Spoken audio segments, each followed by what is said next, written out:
Hello guys, আমি চলে এসেছি শিবরাত্রির পুজো নিয়ে।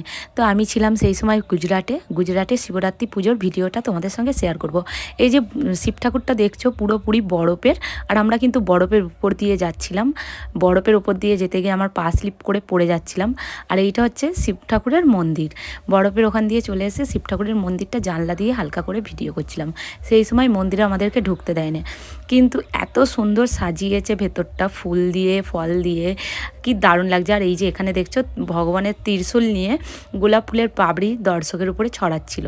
এখানে আরতি নিচ্ছিলাম আমরা, এত ভালো লাগছিল এইখানের পুজো কি বলবো। আমরা তো আমাদের পশ্চিমবঙ্গের শিবরাত্রি পুজো আমরা দেখেই থাকি, আমি ফার্স্ট টাইম গুজরাটের শিবরাত্রির পুজো দেখলাম। এত সুন্দর আয়োজন করেছে কি বলবো। আর এই যে এখানে আমি মন্দিরে ঢুকবো বলে লাইন দিয়ে দাঁড়িয়েছিলাম, আবারও সেই ত্রিশূলটা চলে এসে দেখছিলাম।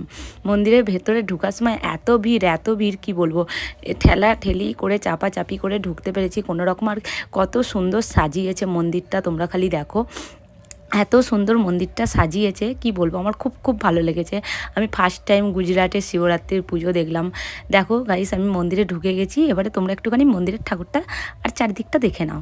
খুব ভালো করে ভিডিও করতে পারিনি, এতটা ভিড় ছিল আর ভিডিও করতেও দিচ্ছিল না, তবুও সেখান দিয়ে একটু করে ভিডিও করেছি। এখানে দুটো ঠাকুর ছিল, প্রণাম করে নিয়েছি। আরও ঠাকুর আছে যেগুলো ভিডিও করতে পারিনি। কি দারুণ সাজিয়েছে দেখো ঠাকুর। আর ফলের মানে মালার মতো কিছু একটা করেছে আর ফুল দিয়ে সাজিয়েছে।